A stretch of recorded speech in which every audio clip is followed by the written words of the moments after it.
Assalamualaikum warahmatullahi wabarakatuh. Kita kembali ke pembahasan bakat-bakat yang berada di wilayah influencing talents. Kali ini kita akan membahas 3 bakat lagi, yaitu bakat communication, significant, dan winning other over atau biasa disingkat dengan WOO. Atau boleh juga dibaca WU. Nah, ketiga bakat ini sebenarnya mirip-mirip sih ya. Jadi mereka tuh nanti deh miripnya. Miripnya kita akan bahas nanti. Nah, sebelum kita bahas miripnya di mana, kita akan membahas satu persatu masing-masing pengertian dari bakat, communication, signifikan, dan juga bu. Nah, kita ke communication dulu. Communication atau dalam bahasa Indonesianya bisa berarti komunikasi. Jadi bakat ini adalah bakat yang mendorong seseorang untuk senang menyampaikan apa yang dia pikirkan, yang menjadi gagasannya kepada orang lain. Gitu. Jadi inti dari bakat ini adalah menyampaikan pesan. Nah, kalau menyampaikan pesan kan tentu harus ada yang menerima pesan ya, baru itu bisa disebut komunikasi. Nah, kemudian bakat berikutnya adalah bakat signifikan. Bakat signifikan adalah bakat yang mendorong seseorang untuk merasa senang menjadi penting gitu buat orang lain dan juga bisa memberikan pengaruh bagi audiensnya. Jadi bakat signifikan ini memang biasanya adalah bakat yang dimiliki oleh orang-orang yang senang sekali berada di atas panggung, mendapatkan perhatian, kemudian uh, banyak orang yang mendengarkan, kemudian dia bisa memberikan impact atau pengaruh pada audiensnya. Dan inti dari bakat ini adalah mendapatkan apresiasi. Jadi orang signifikan itu semakin diapresiasi, semakin banyak audiensnya, semakin besar panggungnya, semakin banyak yang terpengaruh oleh dia, hingga apresiasinya semakin besar, itu semakin senang orang signifikan. Nah, jadi kadang-kadang orang jadi salah pengertian kalau orang signifikan ini adalah si pencari perhatian gitu ya. Sebenarnya nggak gitu juga sih. Baik, kemudian bakat berikutnya adalah bakat winning other over atau WOO atau WU gitu. Nah, bakat ini adalah bakat yang mendorong seseorang untuk senang membuka hubungan baru, senang menyapa, senang uh, kenalan gitu sama orang-orang baru. Coba perhatikan, apakah diri Anda ataukah orang-orang di sekitar Anda. Ada tidak sosok orang yang senang sekali menyapa orang yang dia nggak kenal? Orang tersebut merasa sangat enjoy, merasa santai banget ketika harus bertemu dengan orang-orang baru. Dan ajaibnya, orang-orang seperti itu langsung bisa ngeblend, walaupun baru pertama kali ketemu. Dia selalu punya hal-hal yang dilontarkan duluan kepada lawan bicaranya. Dia selalu menjadi orang yang mengawali percakapan dan juga perkenalan. Nah, ini adalah ciri khas dari orang WOO. Karena inti dari bakat ini adalah membuka hubungan baru ya. Jadi ketika melihat orang yang baru ditemui pertama kali, dia tuh merasa semangat, pengen kenal, pengen deket, pengen tahu gitu, siapa sih orang ini. Baik, dari ketiga bakat ini sebenarnya kalau ditarik benang merahnya itu ada mirip-miripnya. Yang pertama jelas membutuhkan audiens, membutuhkan orang lain gitu ya. Jadi kalau communication harus ada yang mendengar karena dia adalah penyampai pesan. Kalau signifikan harus ada yang mengapresiasi dan ini membutuhkan audiens kan. Karena dia ingin menampilkan sesuatu, ingin menampilkan value yang dibawa, pesan yang dibawa. Nah, kalau WOO memang butuh audiens juga. Dia butuh kenalan sama orang-orang baru gitu. Jadi ya persamaannya adalah ketiga bakat ini tuh menghadirkan dirinya untuk orang lain, baik dalam rangka menyampaikan pesan, baik dalam rangka pengen tampil gitu atau memberikan pengaruh, atau untuk membuka hubungan yang baru. Kemudian bedanya sekarang, apa bedanya bakat communication dan significance? Jadi untuk communication ini dia sebenarnya karena inti bakatnya adalah menyampaikan pesan, jadi sebenarnya audiensnya tuh ya 1-2 orang aja sudah cukup tuh, sudah terpenuhi gitu, kepuasannya untuk menyampaikan pesannya itu sudah terpenuhi. Jadi nggak perlu audiens yang besar. Namun bedanya dengan orang signifikan adalah semakin besar audiensnya, jadi nggak cuma 1-2 orang ya, semakin besar, mungkin 20 orang, mungkin 30 orang gitu, dia energinya tuh semakin besar juga.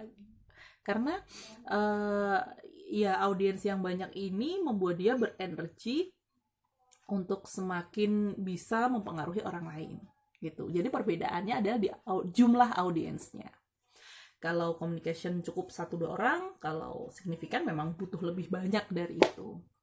Kemudian apa bedanya significance dengan winning other over? Jadi orang significance itu karena ingin diapresiasi gitu ya, jadi dia tampil untuk diperhatikan orang lain gitu, untuk menjadi pusat perhatian orang lain. Nah, kalau si WOO ini atau WU ini, dia tampil, dia hadir itu dengan akrab supaya bisa menjalin hubungan dengan orang baru. Nah, yang satu ingin dihargai, yang satu ingin membuka hubungan yang baru gitu. Jadi dia yang si signifikan ini tampil sekeren mungkin, kalau si WOO ini tampil seakrab mungkin. Jadi orang kalau ramah, akrab gitu kan, lawan bicara juga jadi nyaman ya, dan itu bisa membantu kita untuk meyakinkan lawan bicara kita menjadi lebih terbuka untuk membuka pertemanan gitu. Terus sekarang bedanya WOO sama communication. Jadi orang WOO itu, orang WU itu membuka percakapan, ya tujuannya supaya kita bisa berteman gitu. Yang kenalan lah, yang sok tanya-tanya, dari mana gitu kan. Oh, dari mana, mau kemana, ada urusan apa, wah seakrab lah. Nah, kalau communication itu membuka percakapan gunanya untuk menyampaikan pesan gitu. Jadi ada pesannya yang ingin disampaikan. Jadi kalau nggak ada pesan yang ingin disampaikan, dia sih sebenarnya nggak cenderung untuk membuka percakapan duluan gitu ya. Gitu, bedanya itu. Nah, kemudian kira-kira gimana sih kalau kita tidak punya ketiga bakat tersebut? Communication nggak rendah, signifikan rendah, WOO juga rendah gitu. Yang paling-paling kita kan nggak seneng SKSD ya. Nggak seneng SKSD, terus kalau ngomong juga yang penting-penting aja gitu kan, nggak bisa terlalu panjang lebar, atau kita nggak suka kerjaan-kerjaan yang membutuhkan tampil gitu. Misalnya membuat video seperti ini, saya menyadari jika seseorang tidak memiliki bakat signifikan, ya susah, ya rasanya berat gitu. Bahkan cuman tampil di video yang ketika membuatnya itu cuman ada si pembuat video dan kamera, itu juga sesuatu yang sangat berat. Nah, bagaimana mensiasatinya? Kita coba bahas satu-satu dulu ya. Yang pertama, communication. Bagaimana kalau communication kita rendah? Saya meskipun dulu sempat bekerja sebagai penyiar dan juga presenter gitu, ternyata bakat communication saya tuh biasa aja di nomor 17. Saya awalnya kaget loh, ternyata saya bukan orang yang pandai berkomunikasi ya ternyata ya. Tapi bisa loh 10 tahun bekerja di bidang itu, bahkan sebelum 10 tahun itu saya 2 tahun juga sempat jadi penyiar di tempat lain gitu. Jadi total 12 tahun bekerja sebagai penyiar itu, wow, luar biasa tanpa bakat communication. Awalnya saya tidak menyadari, tapi kemudian ketika mengenal talent mapping, saya jadi menyadari bahwa sebenarnya secara alamiah saya mensiasati kekurangan saya tersebut. Betul, saya tuh bukan tipe orang yang secara lugas dan enteng bisa menyampaikan apa yang ingin saya sampaikan gitu. Jadi butuh persiapan dulu. Jadi biasanya saya akan menulis inti pesan yang ingin saya sampaikan. Intinya apa? Kemudian saya akan mencari mengembangkan inti pesan itu dengan kalimat-kalimat pendukung gitu. Itu trik saya sih sebenarnya. Jadi bikin naskah lah ibaratnya.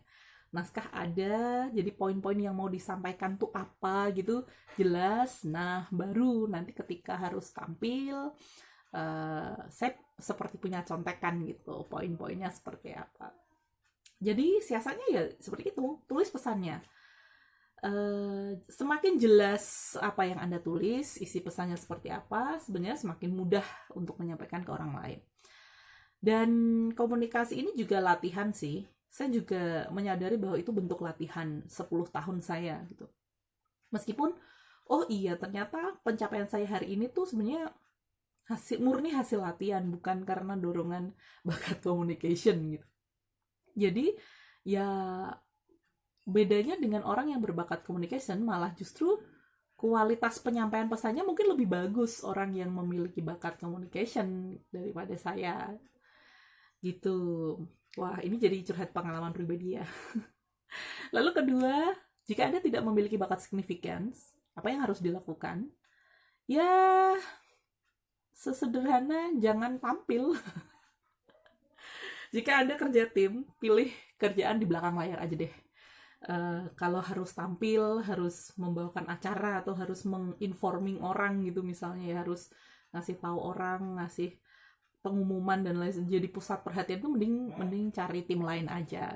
Jika Anda merasa benar-benar tidak bisa, cari kerjaan-kerjaan yang ada di belakang layar. Banyak. Atau jika kepepet banget nih, Anda harus yang tampil karena misalnya Anda adalah seorang kepala sekolah yang harus memberikan sambutan gitu kan, nggak bisa diwakilin juga kan. Nah, itu triknya hampir sama seperti communication tadi sih. Tulis pesan yang ingin Anda sampaikan. Tulis sedetail mungkin. Jadi ya nggak apa-apa jika Anda terlihat agak kaku gitu ketika dilihat orang, deg-degan dan sebagainya. Tapi pastikan bahwa pesan yang ingin Anda sampaikan itu tersusun dengan rapi dan bisa disampaikan dengan bagus. Itu aja sih. Atau yang terakhir, jika WO Anda rendah, Anda bukan tipe orang yang bisa gampang akrab sama orang, nggak bisa SKSD gitu. Ya sebenarnya nggak apa-apa juga sih. Tapi jika Anda harus bertemu dengan situasi-situasi yang membutuhkan kemampuan SKSD gitu, kemampuan untuk membuka percakapan duluan, jadi cari aja konteks yang bisa menghubungkan Anda dengan orang itu. Misalnya ketika Anda berada di bagian frontliner gitu, atau penerima tamu gitu, atau harus melayani orang gitu. Konteksnya adalah di situ Anda ketika harus jualan misalnya, Anda adalah orang yang ingin menawarkan barang dan orang baru di hadapan Anda ini adalah calon pembeli Anda. Jika sudah ketemu konteksnya, sebenarnya mudah sih untuk membuka percakapan baru. Ketika Anda frontliner, menerima tamu, ya Anda sebagai tuan rumah dan orang ini yang mau datang gitu kan, masa yang nggak disapa. Jadi temukan konteks untuk membuka percakapan itu gitu. Atau punya metode khusus tertentu bagaimana Anda bisa mensiasati ibaratnya tuh sungkan atau kikuk atau canggung ketemu orang baru. Nah, banyak sih sebenarnya metode-metodenya, tapi yang pasti itu tadi, kalau kita udah ketemu konteks, saya ada keperluan apa nih sama orang yang baru saya temui, biasanya sih mudah untuk membuka percakapan. Baik, itu tadi 3 bakat yang ada di influencing talent selanjutnya ya. Ada communication, signifikan, dan Bu. Semoga bermanfaat. Terima kasih. Sampai jumpa di video saya selanjutnya. Assalamualaikum warahmatullahi wabarakatuh.